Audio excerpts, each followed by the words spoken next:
Everyone, welcome to my channel. আমি পরিণীতা আর আমার নতুন একটা ভিডিওতে আপনাদের অনেক অনেক স্বাগত জানাই। আর এখন ঘড়িতে বাজে ওই সকাল 10টা 15 মতন। আর সোনাইকে রেডি করে দিয়েছি আর আমিও রেডি হয়ে নিয়েছি। সোনাইকে আজকে নিয়ে যাব ডাক্তারের কাছে চেক আপের জন্য। অনেক দিন যেহেতু হয়ে গেছে আর সামনেই যেহেতু ওর 1 বছর কমপ্লিট হবে, তো সেই জন্য ওর খাওয়া দাওয়া নিয়ে সব কিছুই নিয়ে একটু জানার ব্যাপার আছে। তো সেই জন্য ওকে নিয়ে যাচ্ছি ডাক্তারের কাছে। আর এই যে চেম্বারে চলে এসেছি। আর সোনাই এখানে এসে কিন্তু এই জানলা দিয়ে গাড়ি দেখছে বাইরের রাস্তায়। আর আমাদের বাড়ি থেকে এই ডাক্তারের চেম্বারটা কিন্তু মাত্র 5 মিনিটের ডিস্টেন্স। তো অটো করে চলে এসেছি, সরি অটো না, টোটো করে এসেছি। তো আর এখানে সোনাই কিন্তু সমানে বদমাইশি করেই যাচ্ছে। আর ওর একটা জিনিস কি, অচেনা পরিবেশে গেলে তো কান্না করে, আপনারা জানেনই যারা আমার নিয়মিত ব্লগ দেখেন। আর এখানে এসে এখন আপাতত ঠিক আছে, যেই চেম্বারের ভেতরে ঢুকবে ওখানে গিয়ে কিন্তু সমানেও চিৎকার করতে থাকে।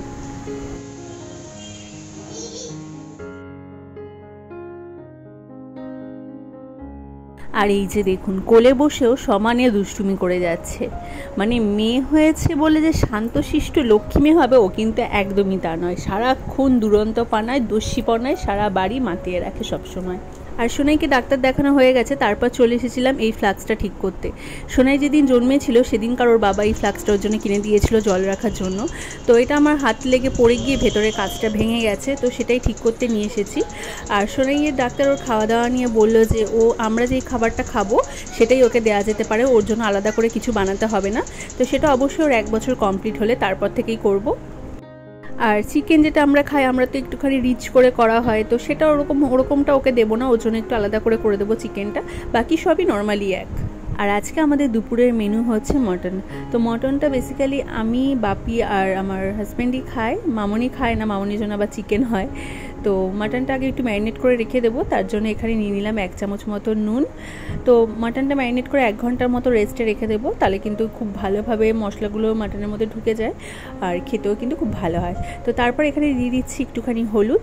তো 1/2 চামচ মতন এখানে হলুদ দিলাম, দিচ্ছি 1/2 চামচ মতন জিরে গুঁড়ো, আর দিচ্ছি অল্প ধনে গুঁড়ো। জিরে গুঁড়ো যতটা নিয়েছি তার থেকে একটু কম নিয়েছি ধনে গুঁড়োটা। আর দিয়ে দিচ্ছি কাশ্মীরি লাল লঙ্কার গুঁড়ো। আর তারপর অল্প পরিমাণে ওই 1 চামচ মতন সর্ষের তেল দিয়ে ভালো করে কিন্তু মাংসটা ম্যারিনেট করে নেব। আর টক দইটা এখন দিচ্ছি না, ওটা রান্নার সময়ই ব্যবহার করব। তো এরপর মাংসটা কিন্তু 1 ঘন্টা মতন রেস্টে রেখে দেবো।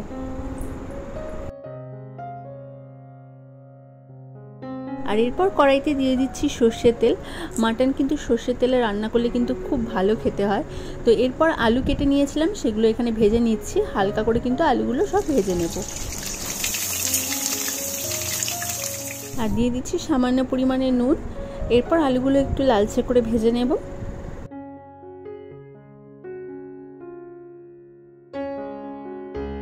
আলুগুলো কিন্তু ভালোভাবে ভাজা হয়ে গেছে, এরপর এগুলো তুলে নিয়েছি। আর এই তেলের মধ্যে দিয়ে দিলাম ফোড়নের জন্য 2টো তেজপাতা আর 1টা বড় এলাচ, আমি একটু ফাটিয়ে এর মধ্যে দিয়ে দিয়েছি। আর তারপর এর মধ্যে দিয়ে দিচ্ছি হচ্ছে আগে থেকে বেটে রাখা কাঁচা লঙ্কা, আদা আর রসুন একসাথেই বেটেছিলাম, সেটা এখানে দিয়ে দিলাম। 5 মিনিট মতন ভালোভাবে নেড়ে নেওয়ার পর এর মধ্যে দিয়ে দিচ্ছি কুচিয়ে রাখা পেঁয়াজ। পেঁয়াজটা ভাজার সময় কিন্তু এখানে সব মশলাগুলো দিয়ে দেবো। দিয়ে দিচ্ছি কাশ্মীরি লাল লঙ্কার গুঁড়ো, দিয়ে দিচ্ছি 2 চামচ মতন নুন, পরে যদি লাগে আবার অ্যাড করে দেবো। আর এরপরে দিয়ে দিচ্ছি হলুদ গুঁড়ো, দিয়ে দিচ্ছি জিরে গুঁড়ো আর ধনে গুঁড়ো।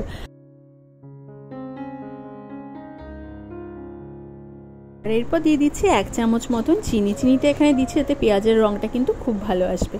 এরপর সব কিছু কিন্তু ভালোভাবে মিশিয়ে নেব। আর পেঁয়াজটা ততক্ষণ অবধি ভাজবো যতক্ষণ অবধি পেঁয়াজের একটা সুন্দর কালার না আসছে। আর তারপর এর মধ্যে দিয়ে দিচ্ছি মিট মশলা। মিট মশলা দিলে কিন্তু মাটনের টেস্টটা আরও বেশি ভালো হয়। আর পেঁয়াজটা কিন্তু ভালোভাবে ভাজা হয়ে গেছে, তারপর এর মধ্যে দিয়ে দিচ্ছি 1টা টমেটোর পিউরি।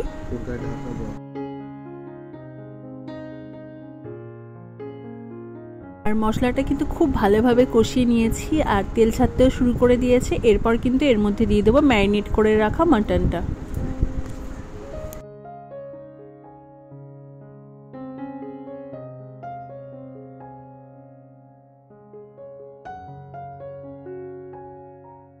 হাই ফ্লেমে কিন্তু মাটনটা ভালো করে কষিয়ে নেব 15 মিনিট মতন। আর আমি কিন্তু পুরোটা আজকে কড়াইতে করব না, ভালো করে কষিয়ে নিয়ে তারপরে কিন্তু প্রেসার কুকারে মাটনটা করব। আর এরপর এর মধ্যে দিয়ে দিচ্ছি ফেটিয়ে রাখা টক দই। টক দই দিয়ে ভালো করে কিন্তু মাংসটা ভালো করে মিশিয়ে নিয়ে আরও 10 মিনিট মতন কিন্তু একদম লো ফ্লেম করে ঢেকে রান্না করে নেব।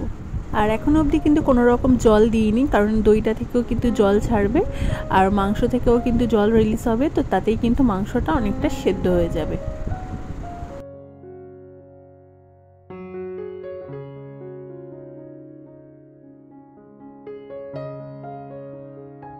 এখন অবধি কিন্তু কোনো রকম জল দিইনি। আর এই যে দইটা থেকে যে জলটা দিয়ে বেরিয়েছে সেটা থেকে কিন্তু মাংসটা ভালোভাবে কষিয়ে নিয়েছি। আর এদিকে প্রেসার কুকারে কিন্তু জল গরম হতে বসিয়ে দিয়েছি।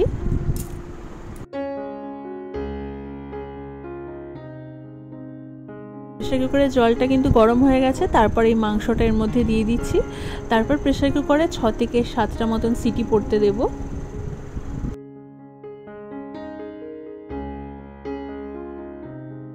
আর এই যে মাটনটা কিন্তু একদম 90% কুক হয়ে গেছে আর ভাপেও কিন্তু সেদ্ধ হয়ে গেছে। আমি 7টা মতন প্রেসার কুকারে সিটি পড়তে দিয়েছিলাম।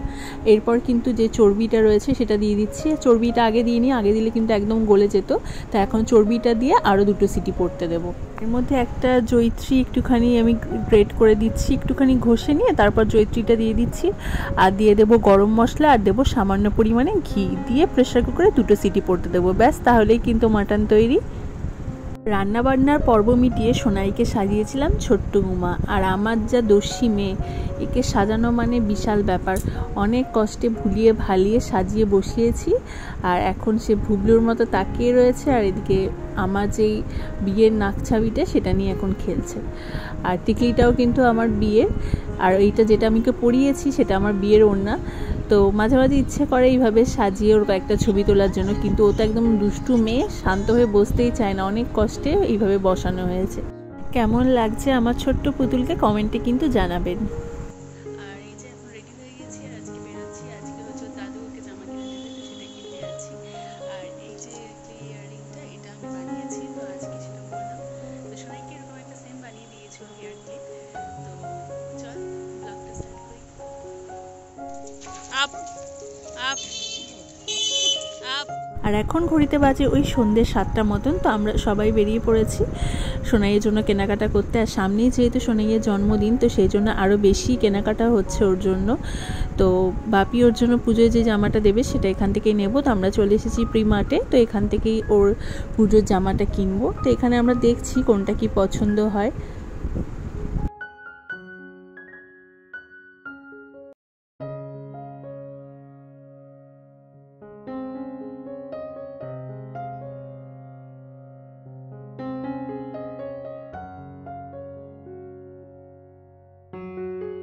আর এই স্টোরটাতে প্রথমবার আজকে এলাম, তো দেখলাম এখানেও কিন্তু বাচ্চাদের কালেকশন বেশ ভালো আছে, বড়দের কালেকশনও কিন্তু খুব ভালো। তো প্রত্যেকবার তো বিশাল হোক বা এদিকে স্টাইল বাজার হোক আর নাহলে বাজার কলকাতা এসব জায়গা থেকেই নেওয়া হয়। তো প্রিমার্টে আজকে প্রথমবারই এলাম, তো দেখলাম বেশ ভালো কালেকশন রয়েছে বাচ্চাদের। তো সোনাইয়ের জন্য কিন্তু জামা পছন্দ করা হয়ে গেছে। তো এখন ওর বাবা ওর জন্য জিন্স দেখছে।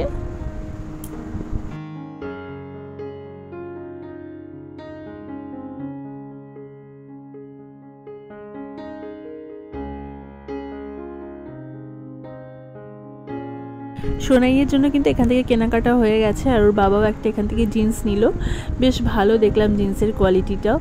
তো এখান থেকে নেওয়ার পর আমরা চলে গেলাম হচ্ছে বিলিং কাউন্টারে।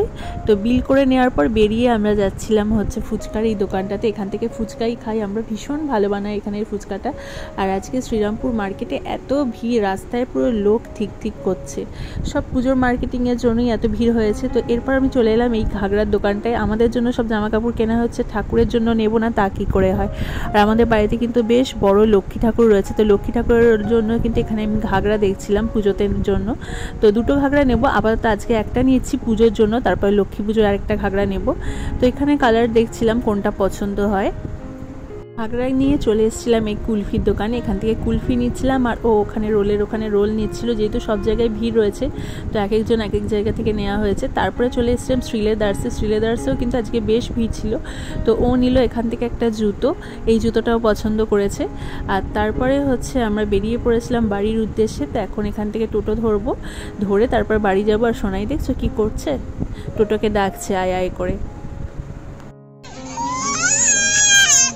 আর সারা রাস্তায় কিন্তু সোনাই ভালো ছিল, কিন্তু বাড়ি আসার সময় কান্না করছিল, ওর ঘুম পেয়ে গেছিলো। আর এই দুটো জামা কিন্তু ওর জন্য নেওয়া হয়েছে। এই স্কাই কালারের এই জামাটা কিন্তু সোনাইকে ওর দাদু দিয়েছে পুজোয়, আর এই লাল কালারের এই জামাটা কিন্তু ওর বাবা কিনে দিয়েছে। ওর বাবাই এবার পুজোয় ওকে 5টা জামা দিল। তো আজকের ব্লগটা তাহলে এখানেই শেষ করছি। আজকের ভিডিওটা ভালো লাগলে একটা লাইক করে দেবেন এবং চ্যানেলটা সাবস্ক্রাইব করে দেবেন। দেখা হচ্ছে পরের ব্লগে। সকলে ভালো থাকবেন।